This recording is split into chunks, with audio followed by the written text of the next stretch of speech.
itu kita harus ada pilihan. Pilihannya adalah kita mau ambil di breeding, fattening atau perah. Nah, adapun kita dalam pemilihan pemeliharaan, tentunya manajemen pakan juga harus diperhatikan. Ya, terutama untuk pakan breeding, fattening dan perah itu beda-beda. Kalau untuk perah, setidaknya perah itu lebih diperkuat di hijauan, karena untuk hasil susunya juga lebih banyak, lebih baik. Kalau untuk fattening itu makanan penguatnya harus diperbanyak juga, karena yang kita butuhkan adalah karkas atau daging. Kalau untuk breeding itu lebih utama di pakan hijauan, full hijauan, baik siang, pagi maupun sore. Karena apa? Kalau untuk breeding kita terlalu irit atau pelit dengan yang namanya pakan, itu insya Allah hasilnya juga tidak maksimal, Pak. Itu dari segi pakan ya? Dari segi pakan. Dan untuk menghasilkan nilai atau hasil breeding yang maksimal, ya kita tidak boleh pelit dengan pakan. Artinya pakan itu faktor penting banget? Faktor penting, karena dalam beternak itu 70% itu ada di pakan.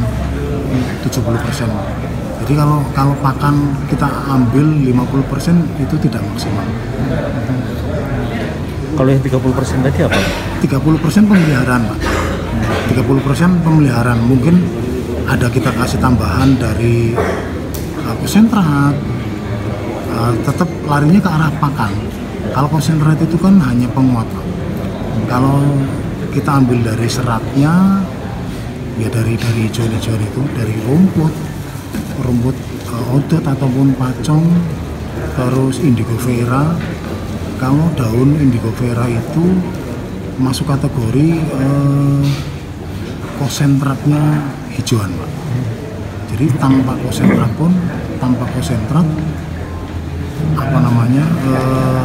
indigo vera itu sudah bisa menggantikan posisi konsentrat. Gitu, Pak. Artinya kalau dari jenis kan pakan tadi penting banget. Betul.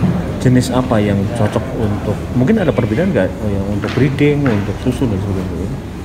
Sebenarnya sama sih, Pak. Cuma kalau untuk perah itu kita lebih diperbanyak di protein. Jadi rumput-rumput yang berprotein tinggi itu untuk menunjang hasil produksi susu. Nah, contohnya kayak kacang-kacangan, ada biji jagung, terus kedelai, itu untuk mendukung produktivitas susu itu sangat baik sekali. Jadi kalau kita misalkan beternak untuk perah, hal itu ditinggalkan, hasilnya kurang maksimal. Nah, perbedaannya di situ. Kalau untuk fattening atau penggemukan itu cukup di lingkungan kita, insya Allah bisa. Yang penting dalam pemeliharaan itu dari segi ukuran kandang pun, kalau untuk fattening ya, Pak, dari untuk segi kandang harus diperhatikan. Kandang terlalu lebar itu juga nantinya tidak bisa gemuk karena terlalu banyak gerak. Ya, kalau untuk breeding kan kita bebas. Breeding bisa kita lakukan dengan kandang koloni. Kandang koloni itu tanpa sekat, itu bisa mempermudah untuk kambing itu lebih leluasa bergerak. Tapi untuk kandang koloni biasanya itu dilakukan untuk domba. Kalau untuk kambing biasanya mainnya sekat. Ukuran pejantan dengan betina lebih lebar betina, seperti itu. Artinya ada dua faktor penting yang saya tangkap, dan yang pakan itu 70%, pemeliharaan 30%. 30%, betul.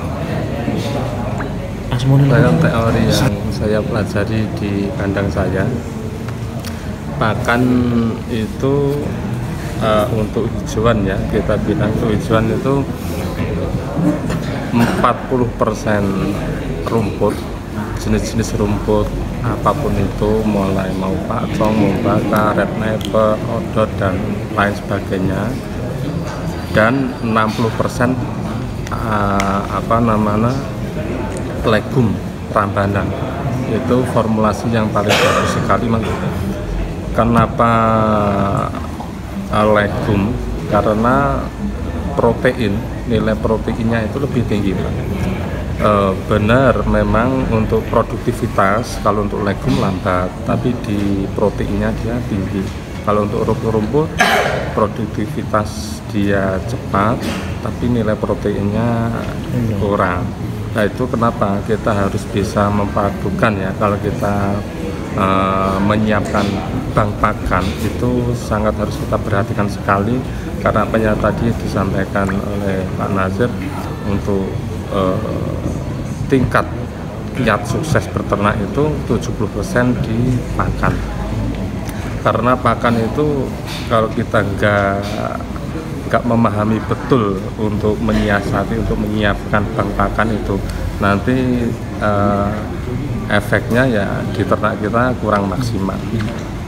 Dan kalau di ramban tadi jenisnya apa? Ramban itu ada Gamalia, Lantoro, terus Turi, Kaliadra, Indigo Vera, jenis semua rambanan. Tergantung kita di lingkungan kita yang ada mau dikembangkan itu yang mana. Kalau untuk saat ini memang yang paling bagus itu untuk protein itu ya Indigo Vera. Di bawahnya lagi belum ada. Itu bisa dikatakan yaitu pengganti pakanan penguat, pengganti konsentratnya. Kalau di hijauan itu adanya di Indigo Vera, itu kandungannya mulai protein, mau karbohidrat dan lain-lainnya itu sudah komplit semua, sudah lengkap. Mas, kalau terkait bank pakan, ini kan untuk pakan fermentasi. Nah, ini sebenarnya seperti apa? Ini sebenarnya bagus atau sebetulnya mungkin bisa makanan selingan atau misalnya posisi pakan fermentasi kayak pacong gitu, fermentasi dan sebagainya kayak gitu. Kalau untuk breeding saya tidak menganjurkan fermentasi, karena sudah pengalaman saya sendiri waktu pakai pakan fermentasi itu ada kendala-kendala yang negatif di ternak saya. Salah satunya ketika hamil ada yang keguguran, terus ketika lahir itu cempe baru usia 1 minggu mati. Karena kita sebagai peternak tradisional ya, ilmu untuk membuat fermentasi sudah betul adanya, cara-caranya benar, tapi kan kita nggak tahu kandungannya itu apa. Nah, efeknya itu yang saya alami seperti itu. Terus akhirnya saya berubah ke silase. Sebenarnya caranya sama, cuman kalau silase kan bahan hijauan murni, tidak ditambahin probiotik, tidak ditambahin buku-buku obat-obat lain-lain, cuma hijauan murni saja. Terus kita chopper, kita sesuaikan kadar airnya. Ketika waktu proses silase itu jadi, kadar air itu 60%, Pak. Jadi kalau saya sarankan paling aman dan efektif itu ya silase. Kenapa? Silase itu kan mengawetkan pakan, mengawetkan hijauan ketika kita lagi sibuk, lagi kegiatan yang lain, jadi tidak terganggu ternak kita, mempermudah. Artinya silase ini salah satu tips atau yang terbaik untuk berpakan gitu ya? Iya, betul. Untuk saya pribadi di kandang juga menggunakan silase. Selama beternak sampai sekarang kurang lebih 4 tahun lamanya itu akan saya selalu silase. Enggak pengaruh, karena di silase ini enggak mengurangi nilai gizi apa yang ada di bahan itu. Mas, kalau tipsnya membuat silase seperti apa yang baik gitu? Kalau yang baik, yang seperti yang saya sampaikan, 40% rumput, 60% legum. Untuk hasil lebih maksimal kadar air diusahakan 60%. Kalau lebih dari 60% nanti hasilnya itu kurang maksimal, masih terlalu basah, terus nanti baunya juga terlalu asam. Itu domba maupun kambing mau, tapi juga ada efek sampingnya. Ketika hasil ini nggak bisa maksimal, efeknya itu di keguguran. Kalau untuk penggembukan masih aman. Kalau untuk breeding keguguran efeknya itu. Mas, kalau bikinnya itu airnya. itu dicacah, kemudian ada campur nggak sih untuk proses pembuatannya seperti apa? Kalau proses pembuatannya, bahan-bahan rumput dan legum ini kita chopper, kita aduk, kita ratakan jadi satu, kita masukkan ke tong sedikit demi sedikit, diinjak-injak sampai padat, sampai enggak ada ruang udara ya, anaerob ya bahasanya. Sampai padat kita tutup. Setelah 1 minggu sudah kita kasihkan. Lebih lama penyimpanan lebih bagus. Kenapa harus 1 minggu? Karena sebelum 1 minggu proses proses anaerob itu masih belum bisa netral ya. Untuk gas asamnya dan sebagainya.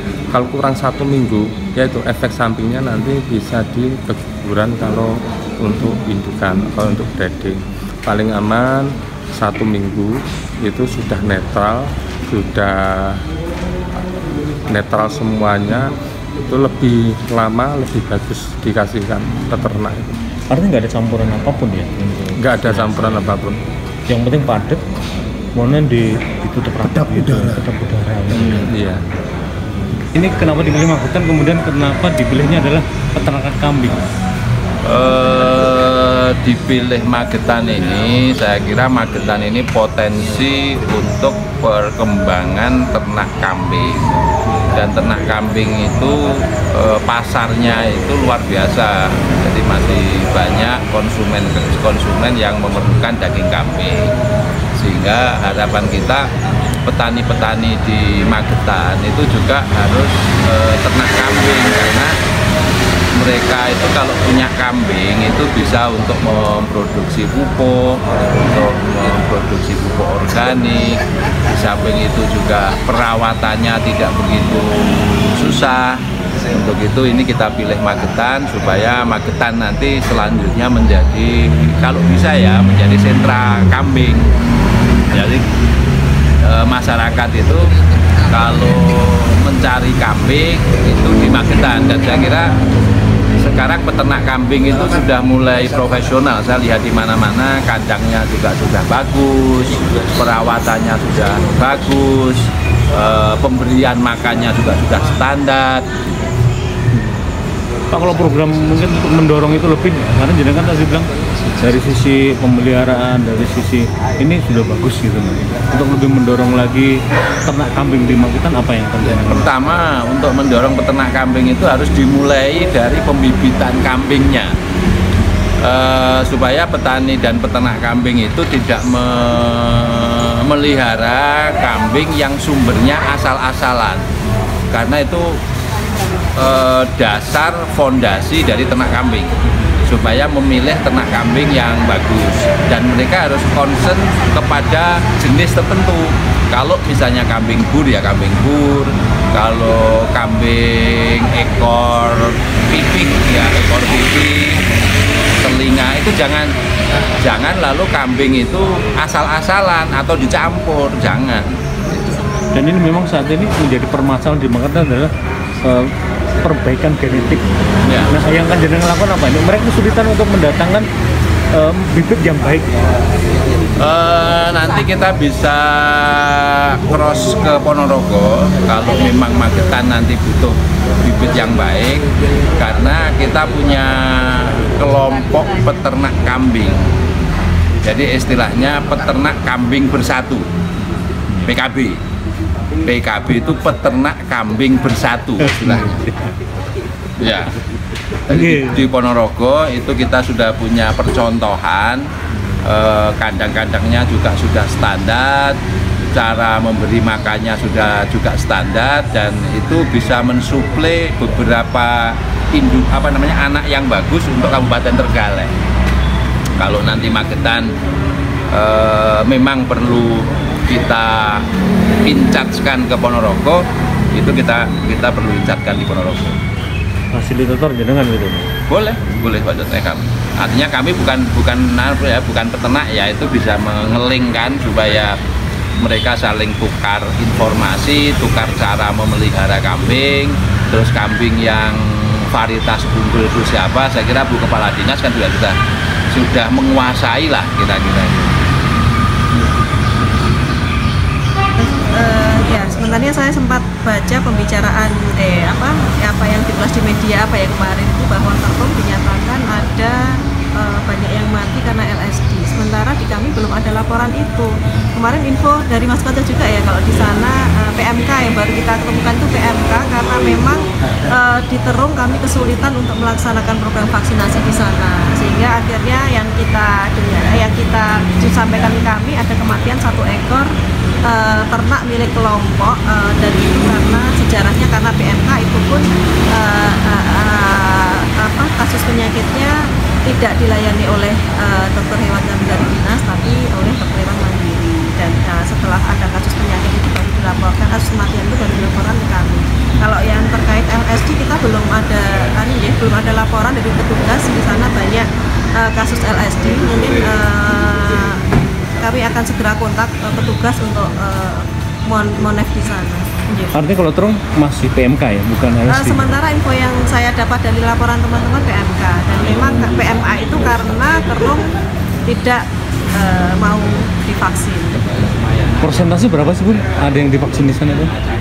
Atau enggak ada sama sekali? Ada, jadi mungkin hanya 10%-nya saja dari populasinya berapa. Kemarin kita jatah untuk 100 ekor, ternyata kalau tidak salah 9 atau 10 ekor saja yang tervaksin di sana. Ini faktor rendahnya kesadaran masyarakat untuk vaksin. Jadi perlu nanti kita akan meluncurkan juga tim edukasi kita untuk ke sana, untuk edukasi di peternak. Bun, kalau kasus PMK di Magetan seperti apa nih, Bun? PMK setelah kita nyatakan tanggal 12 Desember kita 0 kasus ya, kita berharap 0 kasus, ternyata di pertengahan Januari muncul kasus sampai sekarang. Tapi alhamdulillah karena mungkin prepare-nya peternak kita sudah teredukasi dari kemarin ya, PMK kemarin, sehingga ini lebih terjendung PMK ini bisa kita kendali. Kalau data di ini hingga pertengahan Maret kan Februari? Maaf ya, data aku belum cek ya, Pak Ibu ya. Artinya kalau LSD yang saat ini belum terdeteksi di Magetan? Jadi sudah ada beberapa kasus yang kita masih suspek ke arah LSD karena semuanya menciri ke LSD. Tapi konfirmasi lab baru kita dapatkan, saya baru menerima konfirmasi positif lab Jumat tanggal 24. Itu pun sapi milik UPTD-nya Provinsi Jatim yang ada di Prambelan. Ada 10 ekor di sana yang sudah terkonfirm positif LSD. Jadi itu sudah bisa menjadi dasar patokan bahwa kita sudah terkonfirm positif. Sementara dari kemarin mungkin sudah 214 ekor yang terkonfirm. Magetan? Iya, Magetan laporannya itu. Tapi memang ada beberapa yang sudah progres untuk sembuh, ada beberapa yang masih kita dampingi sampai sembuh, karena itu juga kami butuh pembelajaran ya, kami juga butuh belajar dari kasus di lapangan ini. Kalau langkah dinas sendiri apa sejauh ini untuk mencegah itu? Kita sudah edukasi pasti ya, edukasi kita melibatkan TNI Polri, sudah kita sebarkan materi-materi tentang LSD, PMK juga, terus kami juga sudah mendapatkan vaksin dari provinsi, meskipun itu baru tahap pertama baru kita dapat 380 dosis sampai bulan 1000. Ini kita tinggal 700 dosis yang ada. Memang pertama memang target kita adalah sapi perah, karena yang paling riskan terdampak itu sama seperti PMK. Berapa sih populasi yang masih tercatat saat ini? Populasi sapi perah yang tercatat? Populasi sapi perah kita saat ini 1000 lebih, 1053. Sebenarnya penanganannya sama ya, penanganannya harus vaksin. Iya, iya, kita vaksin kan. Sip. Makanya